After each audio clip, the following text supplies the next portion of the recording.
Before Paris runways and Zara halls, there was Dhaka muslin. So fine that it slipped through rings. And then it vanished. British policies didn't just kill industries, they crushed the soul of India's creativity. This is a story of creators who were cancelled long before cancel culture existed.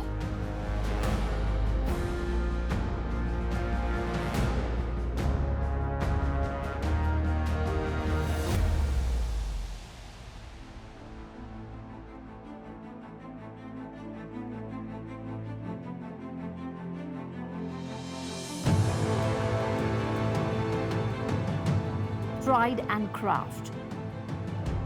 Once India's lifeblood, reduced to ashes by empire's ruthless hand.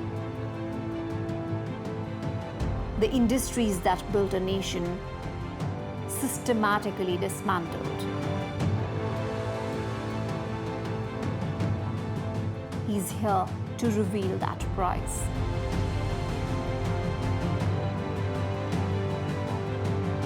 Hello, Mr. Tharoor. Good to see you again. Good to see you too. How are you today? Don't ask. I'll survive. 3, 2, 1, action!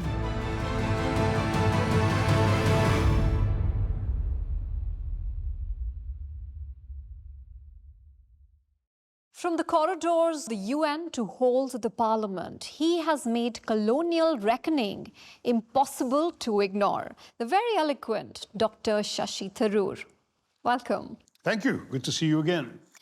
Shashi, now there are talks about how Indian industries are facing pressure because of President Trump's tariff threats. It echoes what we've seen in the past with respect to industries in colonial times.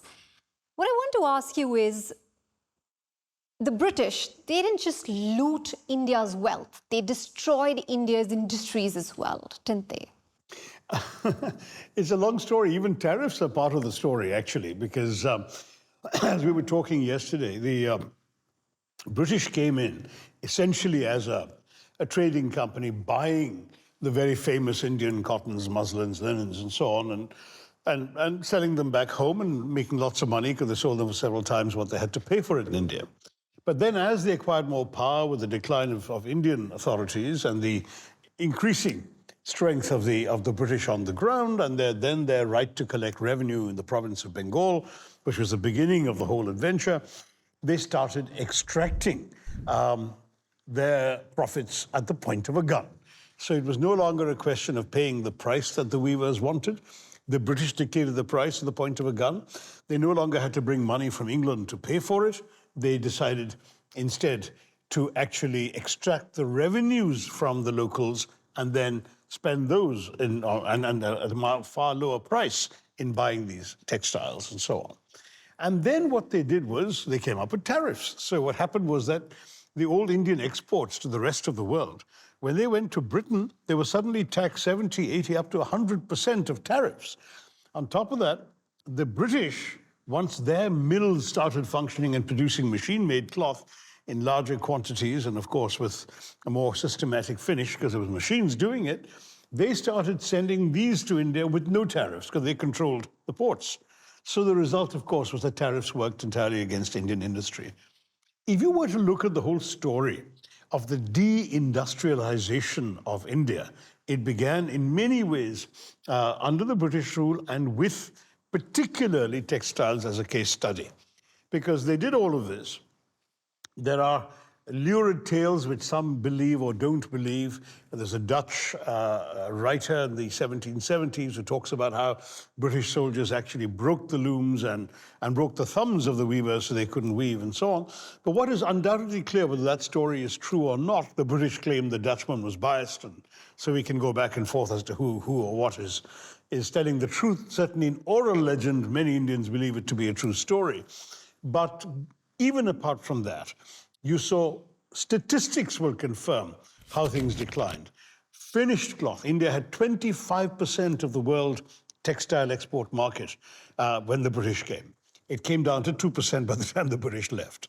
India used to manufacture cloth by handloom weavers and sell it to the rest of the world. The Indians have been exporting fine textiles going back a couple of thousand years, in fact, more than that probably, because there's evidence of Indian cloth even in the ancient pyramids of Egypt. So you could go back 6,000 years for all we know.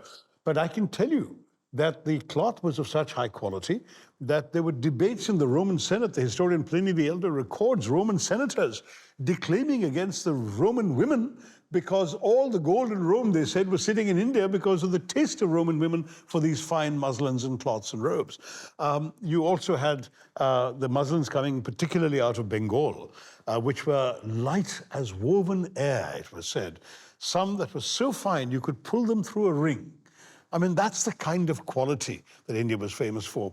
I've recounted in my book, Inglorious Empire, about how British shopkeepers used to get into trouble for trying to pass off shoddy European-made cloth as made in India, because made in India had so much more prestige and commanded such higher prices.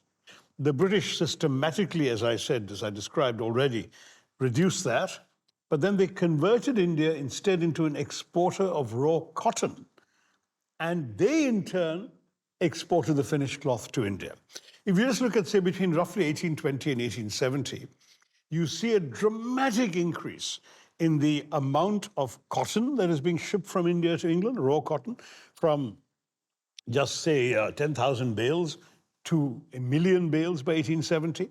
And you see an even greater increase in the export of finished cloth from England to India, a modest amount in the 1820s, to 1 billion yards of cotton, finished cotton cloth in 1870. So there is absolutely statistical evidence in favor of all of this. The result of all of this was even more complicated because what happened was these weavers essentially were done out of their livelihood and they had to leave. In fact, some of the first towns in the history of urbanization to lose population were Dhaka and Murshidabad, which were major centers of weaving, because people had no longer any ability to live in those cities. They had no means of income. They had no work anymore. And they left Dhaka and Murshidabad, and they ended up, unfortunately, carrying on into the rural areas, which couldn't support them. Complications, therefore, was the creation of landless labor, the situation where, unfortunately, these weavers flocked into the countryside, didn't have any work there either, certainly didn't own any land because they used to be weavers, couldn't practice their professions. It was a human tragedy as well.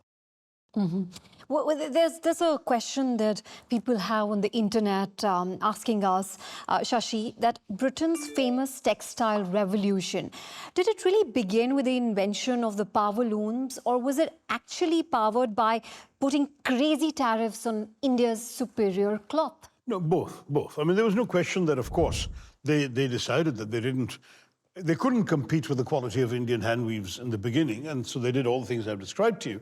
But the power loom certainly helped, and there were other inventions, the water frame loom and so on and so forth, arkwright. One interesting thing is the British often, in defense of what I've just been arguing, they say, oh, it's not our fault. India fell behind because you missed the bus for the Industrial Revolution. My answer is, we missed the bus, it's because you threw us under its wheels. We didn't have a chance. Had India been a free country, number one, we wouldn't have had the British dictating terms of tariffs on our ports. Yes, they could have raised tariffs on their side, but they couldn't have brought their stuff to India without tariffs to begin with. Second, whatever India produced, they couldn't impose excise on them, which they did. Third, these products, these textiles, when they actually were started to be manufactured more cheaply, more efficiently on machines, a free India could have bought those machines too and retrained its workers to manufacture, because the tradition of textiles, the export markets, the customers, all exist for centuries. All you have to do is change the method of production. And in a free country, you could have done that. Because you were a colonized country, you couldn't, because they wanted to sell their goods, so they prevented you from creating yours. It was right into as late as the 1890s that India finally started developing textile mills of its own. I think finally something like, I think in the 1890s, about 9% of the cotton sold in India was actually manufactured in India. Otherwise, it was all being imported from England. That's what led to the so-called Swadeshi movement, when a lot of nationalists said, why are we complicit in our own oppression by buying the British cloth? Let us boycott British-made cloth. You have such a beautiful wardrobe, and I've got a chance to look at it. You yourself wear a lot of Indian clothes. You wear kurtas, you wear Nehru jackets. Do you like wearing Indian clothes more than, say, Western clothes? Is it an anti-colonial statement that you're making? Yes, and it's compounded by the fact that I spent 29 years in international service at the United Nations, where I had to wear a suit. The first time I wore a kurta, I had a nice, very sort of classy sort of cream or off-white cream silk kurta, silk khadi kurta. And I go to the office and my doctor says, who do you think you are? My boss says, who do you think you are, a surgeon? Go back and change. So the next day I came back in a suit, and I never got out of suits again for the next 29 years. So as soon as I left the UN, I said, liberation. I'm never going to wear a tie again in India if I can possibly help it, and I almost never have. You see, historians have debated about this, and people on the internet are still trying to find answers, and there are none. Is it really true, Shashi, that the British, they went to such brutal lengths to cutting off thumbs of weavers of Bengal just to clear their path for, their textile monopoly? Look, I mean, there are definitely documented incidents of weavers being essentially driven out of business by having their looms, their hand looms, smashed by British soldiers. But this particular episode of the thumbs being cut is controversial. It was recounted by a Dutch trader in Bengal called Robert Bolt, who wrote this in a book published in the 1770s. And certainly it is part of the oral legend of India that this happened.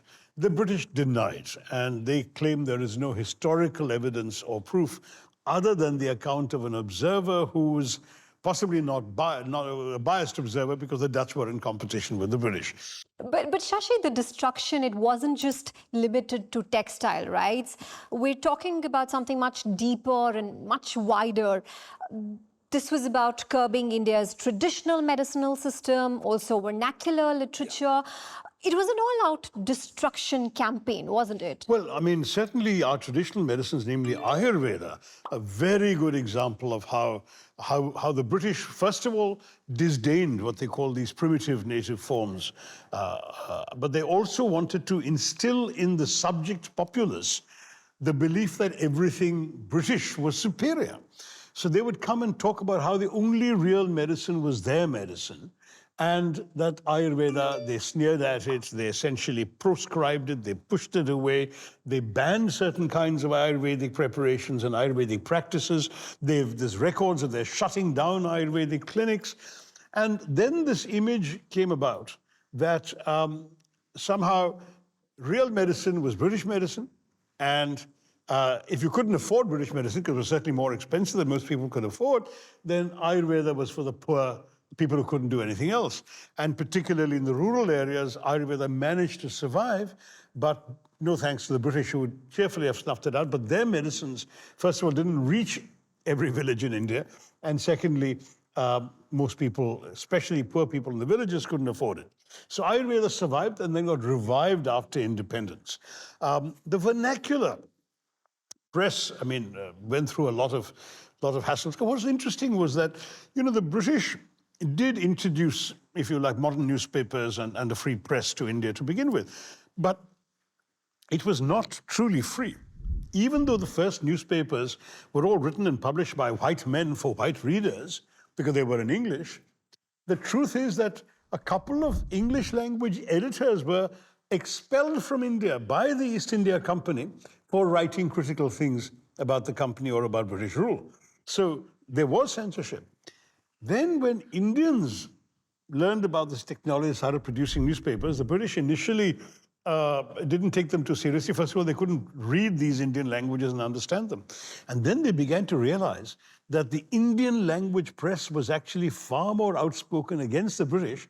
And because far more people who are Indian were reading these papers, they were potentially more dangerous for the British than anything that might have been written in the English language press that the British were reading. That's when they passed something called the Vernacular Press Act, and they got very tough. You have to register your paper. If you write anything seditious, which means anything that is liable to excite disaffection, what a word, huh?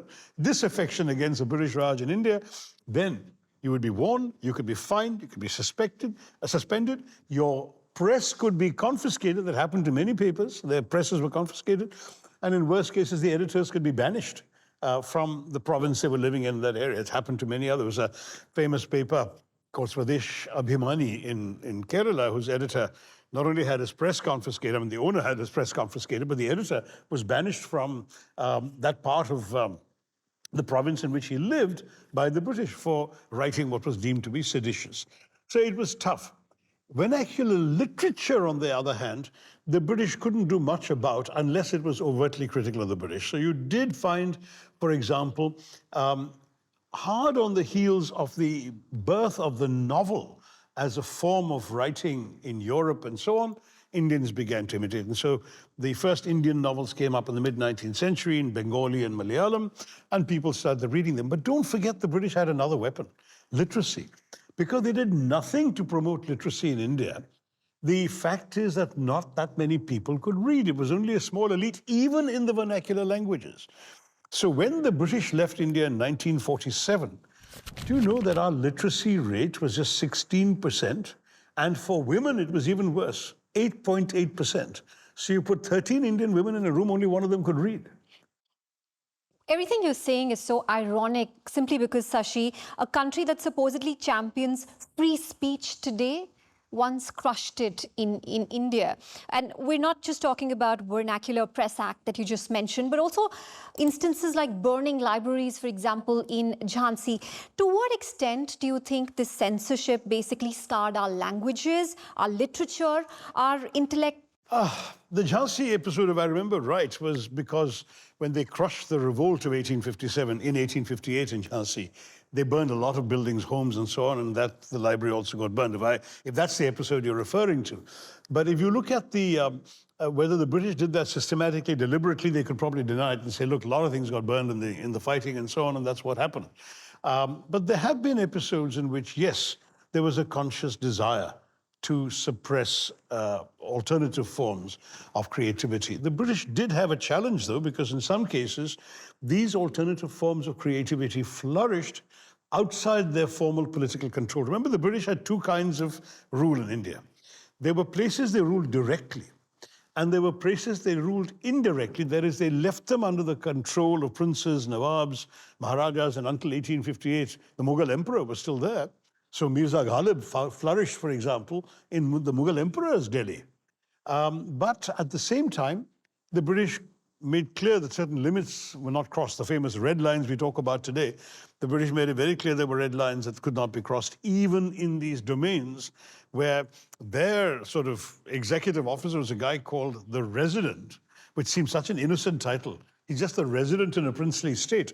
But he was the most powerful man in the state. He was telling the king, the Maharaja, the Nawab, the Nizam, whoever, what he could do and what he could not do, and what he could permit and not permit. So all of these princes knew which side their bread was buttered or which side their jewels were polished. It was by being absolutely loyal to the British. Shashi, from banning Ayurvedic practices to now packaging and selling Ayurveda and yoga and Indian spirituality, when did it all become so cool? How did that shift sort of took place? I think Indians get some credit for that. I think what happened was with Ayurveda, for example, there was this fact that, these medicines, which had been in use for a couple of thousand years, were all derived from natural herbs and organic products and oils and so on that came out of the earth. And as the world itself became more environmentally conscious, more respectful of organic products, more respectful of products connected to the earth and so on, they suddenly realized, gosh, this is good for us. And then they themselves started packaging and manufacturing and selling these things. Ayurvedic massages, again, kept alive in India, disdained by the British. There's no record of the British doing anything more than having what they called a shampoo. Because the imperative verb for having somebody wash your hair was champo, press knead my hair kind of thing. And that's how the word shampoo came into being. So the British did all of that. Yoga, of course, there isn't a town, for example, in the United States without a yoga center or a yoga class being offered. And increasingly the same is true in Europe as well. Again, simple exercises based on rational scientific principles, practiced for 3,000 years in India, suddenly the merit of it is found. And of course, some people have chosen to sort of de-Hinduize yoga in the West. But nonetheless, it is very much our systems of exercise and fitness that have gone to the modern world. Well, people on the internet are also asking if the Prime Minister of the country, Narendra Modi, is trying to Hinduize yoga. Well, yoga always emerged from that culture. That it was all part of the entire sort of Hindu way of being, of relating to the world. It was part of how you would, the mind and the body and the soul were all interconnected in ancient Hindu thought. And so it was entirely appropriate to that degree that, for example, yogic practice very often began with breathing exercises and ended with a chant of an Om. Now, you can't say that that isn't a Hindu practice. It is. You might want to argue that you don't want to do that. That's up to you. But the truth is, it's still very much what it is. Well, there's a curious Redditor who asks, would there still have been an industrial revolution if there was no European colonization? And just how deeply rooted the industrial revolution is in the colonial soil? Look, the Industrial Revolution happened to be a product of Western inventions. I mean, let's accept that. Whether it was the power looms, whether it was the steam engine, whether it was the entire panoply of inventions, mainly coming out of England, Germany, and so on in the 19th century, powered the Industrial Revolution, made those countries rich, no doubt about it.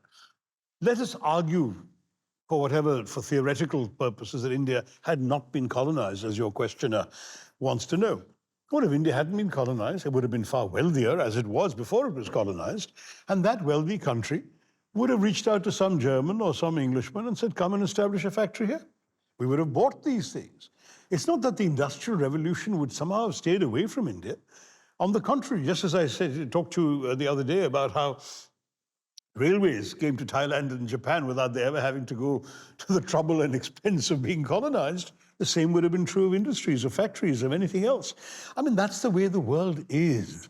How did colonies like, say, Canada, Australia, the United States of America recover so quickly while India, Shashi, is still a developing country? It's extremely difficult to give you one simple answer to that because there are very many complex factors between one country and another. For example, the US had bountiful land, favorable climate, extremely high fertility, and a relatively modest population, not least because they butchered so many of the original so-called Red Indians and Native American peoples. And so there was a tremendous potential for growth and expansion. And that's largely true of Canada as well. Canada certainly had a harsher climate for much of its territorial expanse. India had other problems. I mean, tropical countries tend to be more prone to certain kinds of diseases and problems like that, which we were treating through our own systems of medicine. When those systems went down, I'm going to give you one example. When under British colonialism, we had the so-called Spanish flu, which had swept the world. The largest human toll was in India, where 5 million, some people say as many as 20 million may have died in the Spanish flu. Our systems of medicine didn't exist to prevent all of this and protect ourselves from it. Though there was Spanish flu and there were victims of Spanish flu in every other country, the others were not so badly off. Then you look at a country like the United States once again, or many of the countries that were settled, not just colonized, but settled by people from Britain, and then from other European countries, they brought with them a lot of the systems of those countries, and they did not suffer the discrimination that peoples who were brown and black suffered under colonial rule. The way in which the rulers were organizing their systems in order to benefit only the white people, that created a problem in, say, India or Africa that didn't exist in, say, America or Australia, because they were essentially all the same people. Shashi, true or false? The British invented the modern world. Few other countries can match its proud legacy of innovation and invention. In the 19th century, true. Even early 20th century, true. What is the modern world? It keeps on changing. I mean, I would say for the last 100 years, the Americans have done a lot better than the British, right? And they've invented far more. And certainly pretty much all the modern technologies that we live with today, from the telephone to the computer to the internet, the AI, everything else, these are all American inventions and not British anymore. But the British did have an enormous record in the 19th and early 20th centuries, no doubt about it. They also ruled half the world. As you know, the famous line about the sun never sets on the British Empire. I joked, and it wasn't an entirely original joke, because it goes back 100 years, that the sun never set on the British Empire because even God couldn't trust the English in the dark. We love that one, don't we? Shashi, again, true or false? The British invented Industrial Revolution, and with cheap fossil fuels, it led to billions living longer, healthier and happier lives. The world should be grateful to the UK for this contribution. Look, human progress is human progress, right? Whoever did it. There is no doubt that if you look at any century, right, the people are living longer, people are healthier, people are taller, people are fitter. It's just happened right throughout. I mean, if you go to even let's say a museum in Europe of a palace that was built, say, in the 1700s, look at the size of the beds. People were just smaller. Today, everyone is taller. No one fit into any of those beds anymore. So the fact is that the human race, if you want to call them that, have evolved, have grown, and who knows, perhaps in 100 years' time, we will all look rather puny by comparison with the Amazons of that era. Who knows? The truth is, there is change. You can give credit to some for some inventions, and you can sort of blame them for other things they did. The truth is, nobody is completely, shall we say, heroic in all of this, and nobody is completely just villainous. From India's experience of British colonialism, there's almost nothing, as I've said, that we can be grateful for.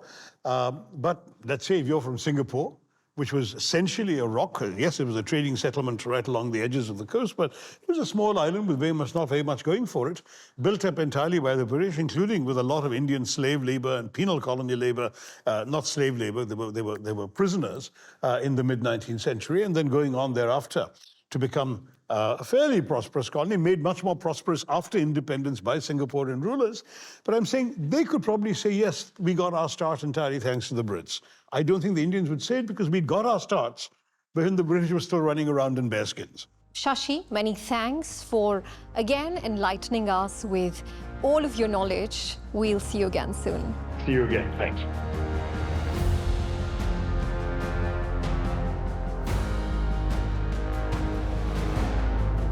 The empire's cruelty wasn't just economic. It was existential. They dismantled our creativity. Yet here we stand. Scarred, yes, but unbroken, alive, and rebuilding.